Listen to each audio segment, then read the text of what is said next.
This isn't exactly where I thought I'd be at the age of 33, but at the same time, it kind of is. I feel like I lived so many lives in my 20s, and none of them really resonated with me. I kind of always had this lingering feeling in the back of my mind that I would start over in my 30s and do something completely different. Because it's like, you know, those Pinterest quotes, the really cheesy ones that are like, oh, do this thing to make your 80-year-old self proud. Like, how will your 90-year-old self on your deathbed look back at your life? What will they think? And it's like, yeah, that is a good way to look at your life, but it's also worth considering, like, what do you do when those risks don't pan out? So maybe you clicked on this video because you're wondering how I ended up here. Or maybe you're going through something similar and you just don't want to feel alone and you want to know that things will work out. And I will tell you right now, the past 3 years have been so hard on me. And I feel like I'm finally coming out and making it to the other side. So, in this video, I'm going to walk you through exactly what I've been going through and how I ended up broke and starting over at the age of 33. And while it might sound like a sob story, I actually think it's a good thing, and I hope that this serves as some kind of a validation if you're also at a crossroads in life, or you feel like you're kind of late to the game of starting over or making some major life changes that you're not sure about. So let's get into it. I have my iPad here because I feel like the timeline is a little bit complicated and I don't want to skip over anything. Also, I'm such an open book, it's almost tragic. I never really thought I would be sharing this much detail about my life with the internet, but I feel like a lot of people wouldn't want to yap away to the camera about their life story, but for me, it's fine. So in my 20s, I really thought I was doing everything right. I had a corporate editorial job. I was promoted really fast. I was the managing editor traveling between Montreal and New York for a pretty big lifestyle brand. I was in a long-term relationship with a finance guy. Like, we started dating when I was 18 and we stayed together for over 10 years.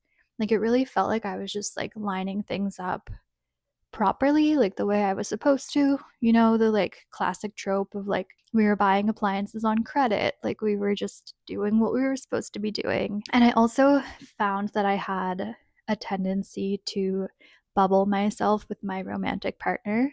So I am, despite the fact that I love to yap away, I'm actually an introvert and I'm quite socially anxious and shy. So for me, it was just easier to kind of like bubble up with my partner and make them my like true ride or die in every sense of the phrase, like my not just my romantic partner but my best friend, like my main source of support. I was pretty bad of like isolating myself. I also became an adult in the girl boss era. So I was working really hard in editorial. I was going into an office every day. Like I said, I was promoted super fast, which I'm still very grateful for, but I just felt anxious like constantly. And instead of working on myself, I did what I now realize is a pattern and I ran away. So I decided to become a freelance writer instead of going into an office, which was great in the beginning. I was writing for a ton of legacy publications. I was working from home. I felt comfortable. I was also in the travel space, so I was able to travel to 50 different countries, mostly with work, some with personal travel as well. Like, I feel like even in that respect, I was doing everything right. And then after a few years of doing that, it's kind of like a two-part thing. So one was that I was making more money as a freelancer than I was working in corporate editorial, but I was also spending way beyond my means. I've talked about this before. I kind of just like convinced myself that I could spend without reason and that I would manifest more money to pay my taxes, which obviously doesn't work like that. So that's when my debt journey really started. And then on the other side, I feel like I was running away from my anxiety and my unhappiness in my relationship. So I was taking work trips as often as possible. I feel like I was going on like a trip almost every 2 weeks. Like 50% of the time, I was not home, I was on assignment. And it was amazing at first. I saw so many parts of the world that I never thought I would be able to see. And then I found myself crying on the floor of a luxury hotel in Hong Kong. And that's kind of like when I realized something was not right. I don't even know what it was. It's like I just maybe it was a jet lag, I don't know, but I just found my jet setting lifestyle to be really repetitive to the point where trips would blend together and I wouldn't even be able to tell them apart anymore. And as somebody who loves travel, I just found that to be so almost like a waste. Like I couldn't remember who I was with when I went to Machu Picchu. I couldn't remember the names of the people that I was with when I went to Egypt. Like, it was all of these bucket list things that I was just doing with basically strangers and doing them with like hotel brands or tourism boards. So they all felt kind of similar in that we would stay in a fancy hotel, we would have fancy dinners. And I just like, it sounds like smallest violin award truly, but it became really lonely and I just knew that I needed to make a change. So I ended up leaving my long-term relationship and I started dating a tour guide that I met in Istanbul on a work trip. And after having this breakdown of not feeling happy in my life, I thought, okay, I'm going to go all in with this tour guide. So after dating long distance for a year, spending a ton of money going back and forth between Turkey and Canada, I ended up moving to Istanbul. I got an apartment. I paid for an entire year of the apartment, which I had to put on a line of credit because I didn't have the money for a year of rent sitting around in my bank account. I donated everything that I owned in Canada and I booked a one-way flight from Canada to Turkey with my cat. Yes, I brought my cat with me to Istanbul. And things were going really well for a while, I thought. I was taking full time Turkish lessons. I was so happy to finally be living abroad. I loved my apartment, it had a beautiful view. I was making friends and enjoying my time there. And then my boyfriend at the time broke up with me 2 months after I moved there. So I was devastated, obviously. At that point, I still had the tendency of really bubbling myself with my partner, so I had really made him my whole world. And then of course, I was in a foreign country where I didn't really know anyone. I was only just learning the language. I felt very alone. But even though I was devastated for a while, I decided that this is my chance to really start working on myself, to build my own community, to build my own life, to try to find purpose. Sounds so cheesy. And it went well. It was the first time in my life that I was really single since I was 18. So I just decided to go all in and treat it like a time just for me. So instead of like when I was in the relationship with the tour guide, I feel like I was constantly reading relationship books on attachment issues and like thinking I was the problem. And looking back, I realized that I put too much weight on my relationships and this was just basically this was a time for me to discover who I was without the presence of like a player one. Like I feel like I was always the player two in relationships, like a shadow to the people that I was with. So this was a time where I started discovering what I liked outside of a relationship. I kind of let my business fall to the back burner. I was working on a memoir.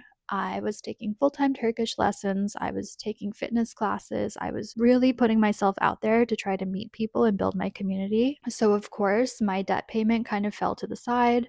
I started getting into a little bit more debt, but I don't necessarily regret that decision because I do feel like it made me a more confident person. It made me understand myself better. It made me trust myself better. And thank God because that year in Istanbul was not for the faint-hearted. I think it was 3 or 4 weeks after my ex and I broke up, there was a very big earthquake in Istanbul. It was one of the biggest, I think, in like a decade, maybe. Thankfully, everyone was fine, but it shook me to my core. I had never experienced an earthquake, especially that magnitude. My whole apartment shook for like 20 seconds. I ended up like packing up my cat and then just like waiting outside for hours. My phone was dying. I didn't know what was going on like in the rest of the country or if there would be aftershocks. And now looking back now, it's ridiculous that I thought this, but like my one of my biggest concerns was like, I can't believe my ex-boyfriend didn't text me to check on me after this earthquake, which is a wild thought. I can't even believe that that was like top of mind, but it was. Surviving that emotionally, I feel like was such a stepping stone in me learning to trust myself and rely on myself. And then a few months later, I was sleeping in my bed where one usually sleeps, and I heard a pop and it woke me up, and I looked over and my bed was just surrounded in flames. I had a house fire in the middle of the night. My power bank exploded and it caused a huge, it was like, it looked worse, I think. As I woke up and flames were like shooting, I really thought that I was being engulfed. Like my arm was in the flames. I had no arm hair for months. But then the flames kind of went down and there was a huge hole in my bed. I mean, my power bank exploded. And I feel like if that happened to me a year ago, like before I decided to kind of like step into my own life in Istanbul, I think it would have destroyed me. But I was so fast acting. I put the fire out and I got my cat and I out without like any fanfare. It was just like I was efficient. I knew what to do and I took care of the situation. And I think that like the me before probably would have just, I mean, who knows what you do in an emergency? You can't really tell, but like I kind of think I would have just fell into victim mode and not known what to do. So there's moments like that where I'm just grateful that I have had this growth experience, even though it's been painful. But yeah, so I lived through the kind of tricky year in Istanbul. I was making friends. I was enjoying beach days and just like living in a foreign country on my own, figuring things out as the days went by. And then, of course, I met someone new because I am a lover girl, and we were still together doing long distance, but that was never the plan. I loved Istanbul. I loved life in Istanbul. Like, I wanted to make that my full time home. But my residence permit renewal came up, and that was not in the cards for me. I had the digital nomad visa, which I thought I would get to renew no problem. I am a travel writer, as I mentioned, and I was writing so much about Turkey and Istanbul. I was basically like a free brand ambassador. Um, so I thought I would be a shoe in, but I submitted my application and weeks went by. My old visa expired, but I stayed because I had the second one processing. And then weeks and weeks went by and it was denied. So I had to hire a lawyer. I still had my apartment, I had my whole life in Istanbul. So I hired a lawyer to help me out, which was expensive and didn't end up panning out. Weeks later, at this point, I had overstayed for 2 months. And I just decided that it wasn't worth the risk anymore. I was staying in my apartment because I was scared of like if immigration police found me trying to explain that I was like waiting for this like I was trying to overturn their decision and what have you, and I just decided like this stress and the financial strain that this is putting me under for something that's probably going to be denied anyways is not worth it. So I basically packed up my entire apartment and booked a flight back to Canada with my cat within a matter of a few days, and it was so expensive. I'm still paying that off on a line of credit and heartbreaking because my whole life was there. And I feel like I really thought in that moment at the beginning of my life in Istanbul, when my ex broke up with me, I was like, okay, this is the starting point. Like, this is where I'm starting over. And this is the new life that I'm building. So to have to do that again in such a short amount of time, it was honestly really discouraging. And I feel like I struggled a lot. And honestly, like I still kind of struggle with it. Like I deleted my social media because it was too painful to watch my friends and acquaintances in Istanbul, like especially those who lived in my neighborhood, seeing the cafes and like the streets that I would walk on. It was really painful. But I've decided once again, starting over again, all you can do is have a positive mindset. And I don't know, I feel like I'm really good at reframing things that happen in my life to see them in a positive lens. So now, even though I am still struggling, I have $30,000 of debt I would say about $10,000 of that is just from my taking a chance and moving to Istanbul, moving back to Canada and dealing with the like legal ramifications and getting deported was not cheap. And I don't necessarily regret it, but I'm definitely paying for it. But yeah, so now that I'm back in Canada, first I moved in with my parents in Nova Scotia. Then I decided to move back to Montreal where I lived. I went to university here and I spent 12 years living here. I wrote a guidebook about Montreal. Like, it's really the city in Canada that I feel the most at home. And I left Montreal so quickly when I broke up with my ex before, my Turkish ex. I just felt like I couldn't be in a city that I spent so much time with him in. But this is a time for me to rediscover my own Montreal, to work on myself further, to work on the friendships that I neglected when I was living here because I was in a long term relationship and had that tendency to bubble with them. Like now, this era, I think it's really about working on my anxiety, paying off my debts, and rekindling those friendships that I had made in university and in my 20s. And not every day is easy, that is for sure. But I do feel like this is a redo for my 20s. The years that I had spent so just like focused on the wrong things and not prioritizing community. I feel like this is my chance to kind of like experience the Montreal that I wanted to experience when I moved here at 19. And although living in a 200 square foot studio apartment alone is not exactly where I saw myself when I envisioned where I'd be at 33, I am enjoying this period of time. It's a period of time for me. And as I said, I'm a romantic, so I know that this is a temporary time. Like, I know that I won't always be living alone in a studio apartment. I know that I will eventually live with somebody again and share my life with somebody.